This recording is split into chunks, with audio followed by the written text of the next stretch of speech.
بسم اللہ الرحمن الرحیم۔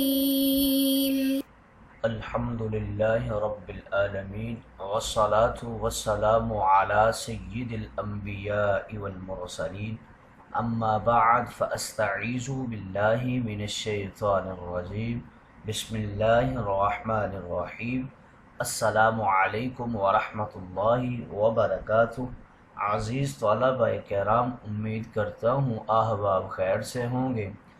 انشاءاللہ آج ہم مشکوٰۃ المصابیح کے درس نمبر 197 میں باب البیان والشعر فصل اول سے حدیث نمبر 4784 سے لے کر 4788 تک پڑھنے کی سعادت حاصل کریں گے۔ آج کے درس میں ان احادیث مقدسہ کا ترجمہ ہوگا اور ساتھ ساتھ ان احادیث مبارکہ کی توضیح و تشریح کرنے کی سعادت حاصل کریں گے۔ تو آئیے طلبہ کرام بلا تاخیر بڑھتے ہیں اپنے آج کے درس کی طرف۔ بسم اللہ الرحمن الرحیم۔ حضرت ابی بن کعب رضی اللہ تعالی عنہ راوی ہیں، وعن ابی بن کعب قال قال رسول اللہ صلی اللہ علیہ وسلم ان من الشعر حکمہ، رواہ البخاری۔ حضرت ابی ابن کعب رضی اللہ تعالی عنہ کہتے ہیں، رسول کریم رؤوف الرحیم تاجدار انبیاء حبیب مہربان نے ارشاد مقدس فرمایا، بعض شعر حکمت کا حامل ہوتے ہیں۔ یہ بخاری کی روایت ہے۔ حکمہ کے حوالے سے ذکر کر رہے ہیں، یعنی بعض اشعار حکمت سے بھرے ہوتے ہیں، حکمت سے پر ہوتے ہیں، ان میں حق کی بات ہوتی ہے اور وہ سچائی اور دانائی پر مبنی ہوتے ہیں۔ بعض شارحین نے یہاں حکمت کو نفع کے معنی میں لیا ہے، یعنی بعض اشعار ایسے نفع بخش ہوتے ہیں جو انسان کو جہالت اور بے وقوفی سے باز رکھتے ہیں اور غلط افعال سے منع کرتے ہیں۔ یہ عموماً شاعروں کے وہ اشعار ہوتے ہیں جس میں مواعظ، امثال اور دانائی کی باتیں ہوتی ہیں۔ حقیقت یہ ہے کہ شعر بھی کلام کا حصہ ہے، ان میں سے جو اچھا ہے وہ اچھا ہے اور جو برا ہے وہ برا ہے۔ اگر دیکھا جائے تو اچھا شعر کوزے میں سمندر کی مانند ہوتا ہے، دل و دماغ پر اس کا اثر لمبے لمبے خطبوں سے زیادہ مؤثر رہتا ہے۔ بہرحال حکمت کو نفع کے معنی میں لینا بڑا بعید ہے۔ واضح ہے کہ بعض اشعار حکیمانہ ہوا کرتے ہیں۔ اگلی حدیث مقدسہ کی طرف بڑھتے ہیں۔ حضرت ابن مسعود رضی اللہ تعالی عنہ راوی ہیں، وعن ابن مسعود قال قال رسول اللہ صلی اللہ علیہ وسلم هلك المتنطعون قالها ثلاثا، رواہ مسلم۔ حضرت عبداللہ ابن مسعود رضی اللہ تعالی عنہ راوی ہیں، کہتے ہیں رسول کریم رؤوف الرحیم تاجدار انبیاء نے ارشاد فرمایا، کلام میں مبالغہ کرنے والے ہلاکت میں پڑ گئے۔ آپ نے یہ الفاظ 3 مرتبہ فرمائے۔ یہ مسلم شریف کی روایت ہے۔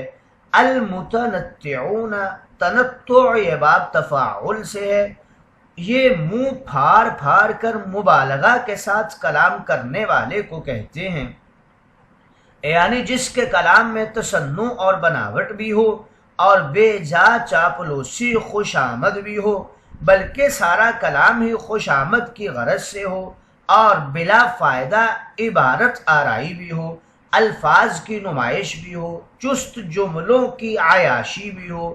یہ کام بالکل بھی اچھا نہیں ہے، اس لیے تاجدار انبیاء نے اس کی مذمت فرمائی ہے۔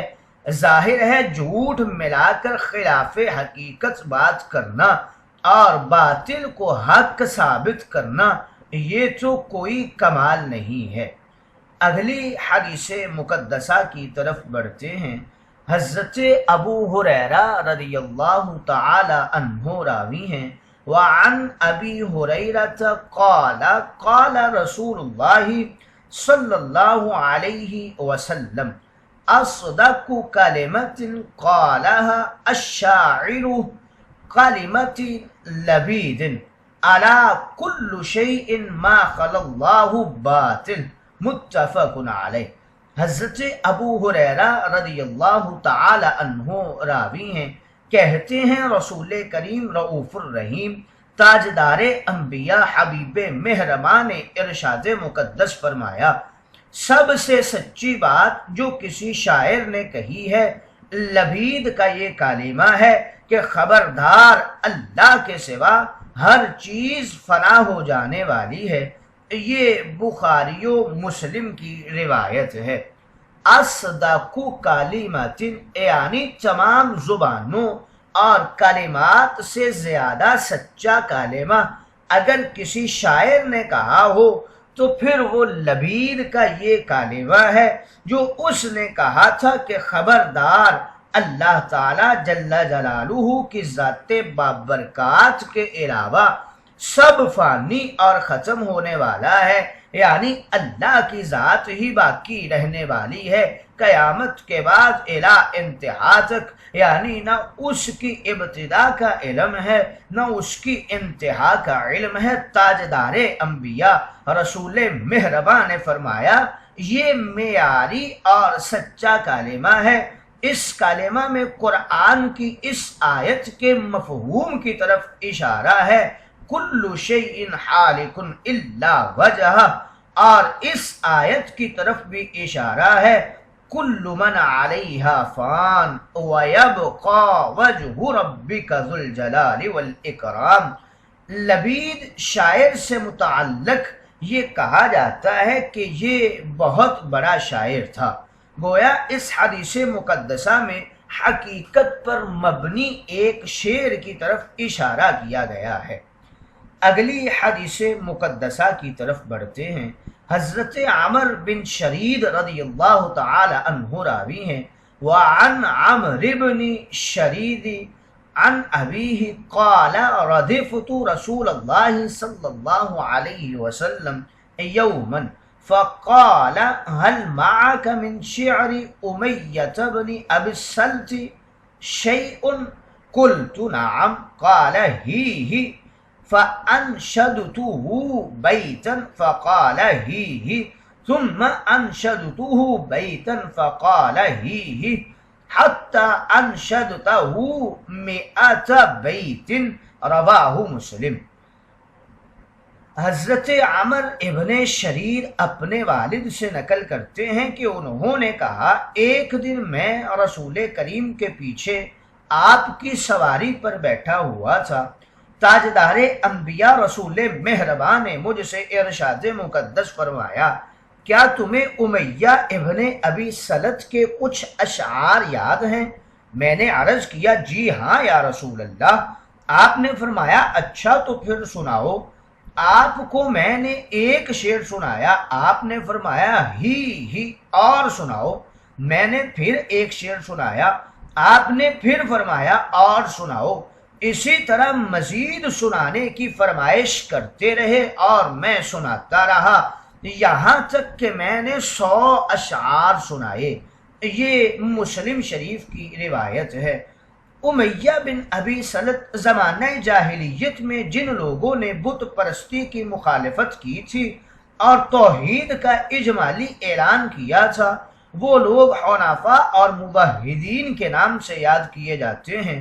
انہی میں سے ایک امیہ بن ابی سلط بھی تھا۔ یہ بہت بڑا شاعر تھا اور بہت بڑا حقیقت پسند شخص تھا۔ اپنے اشعار میں اللہ تعالیٰ کی وحدانیت کو بہت اچھے اور مدلل انداز سے بیان کرتا تھا۔ اس کے دل میں یہ خیال بیٹھ گیا تھا کہ شاید نبی آخر الزماں وہ بن جائے جب اللہ تعالیٰ نے محمد صلی اللہ علیہ وسلم کو رسول بنا کر بھیجا تو امیہ مسلمان تو نہیں ہوا لیکن تاجدار انبیاء کی مخالفت بھی نہیں کی بلکہ خاموش تماشائی بنا رہا۔ لیکن جب جنگ بدر کا واقعہ پیش آیا اور کافروں کے بڑے بڑے سرگنے جہنم رسید ہو گئے، تو امیہ بن ابی سلط نے ان کی ہمدردی میں اشعار کہے اور اسلام اور لشکر اسلام کی مذمت کی۔ اسی طرح وہ کفر پر جا کر مر گیا۔ تاجدار انبیاء نے اس کے بارے میں فرمایا کہ امیہ کی زبان مسلمان ہو گئی مگر دل نے کفر کیا۔ تاجدار انبیاء نے امیہ بن ابی سلط کے حقیقت پر مبنی اشعار کی تعریف کی ہے۔ اس سے امت کو یہ تعلیم ملی ہے کہ غیر مسلم شخص اگر کوئی اچھا کام کرے یا پند و نصیحت پر مشتمل اشعار پڑھے یا مسلمانوں کی حمایت کی بات کرے تو اس اچھے کام کی تعریف کرنا جائز ہے، اور نصیحت پر مبنی اشعار کا سننا اور سنانا یہ بھی جائز ہے۔ اگلی حدیث مقدسہ کی طرف بڑھتے ہیں۔ حضرت جندب رضی اللہ تعالی عنہ راوی ہیں، وعن جندب ان النبی صلی اللہ علیہ وسلم کان فی بعض المشاہد وقد دامیت اصبعه فقال هل انت الا اصبع دمیت وفی سبیل اللہ ما لقیت، متفق علیہ۔ حضرت جندب رضی اللہ تعالی عنہ کہتے ہیں کہ نبی کریم ایک جنگ غزوہ احد میں شریک تھے کہ معرکہ آرائی کے دوران آپ کی انگلی مبارک زخمی ہو گئی اور اس کی وجہ سے وہ خون آلود ہو گئی۔ آپ نے بطور استعارہ یا در حقیقت انگلی کو تسلی دینے کے لیے اس کو مخاطب کر کے یہ شعر پڑھا، جس کا ترجمہ کچھ یوں بنتا ہے کہ یعنی تو کیا ہے، صرف ایک انگلی ہے، خون آلود ہو گئی ہے، اور پھر تجھ کو یہ جو کچھ ہوا ہے خدا کی راہ میں ہوا ہے۔ یہ بخاری و مسلم کی روایت ہے۔ گویا اس حدیث مقدسہ میں اس بات کی طرف اشارہ ہے کہ تاجدار انبیاء نے بھی شعر پڑھا۔ بعض المشاہد، مشاہد کا اطلاق غزوات اور جنگوں پر ہوتا ہے، یہاں بعض مشاہد سے جنگ احد مراد ہے۔ یہاں پر سوال ایک یہ ہوتا ہے کہ تاجدار انبیاء کے بارے میں اللہ رب العزت کا فرمان ہے وَمَا عَلَّمْنَاهُ الشِّعْرَ وَمَا يَنبَغِي لَهُ، اس کے بعد تاجدار انبیاء نے یہ شعر کیسے پڑھا؟ اس کا جواب یہ ہے کہ اس کلام میں قصداً اوزان کا ارادہ نہیں کیا گیا، اور شعر کے لیے ضروری ہے کہ اس میں وزن کا قصد کیا جائے، لہٰذا یہ ایک کلام ہے، شعر نہیں ہے۔ یہ جواب اس وقت ہے جب یہ مان لیا جائے کہ یہ تاجدار انبیاء کا کلام ہے۔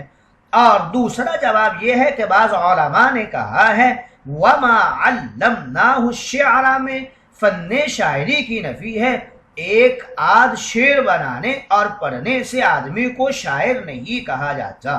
اس کا تیسرا جواب کچھ یوں دیتے ہیں کہ یہ شعر حضرت عبداللہ بن روا کا ہے یا ولید بن ولید کا ہے۔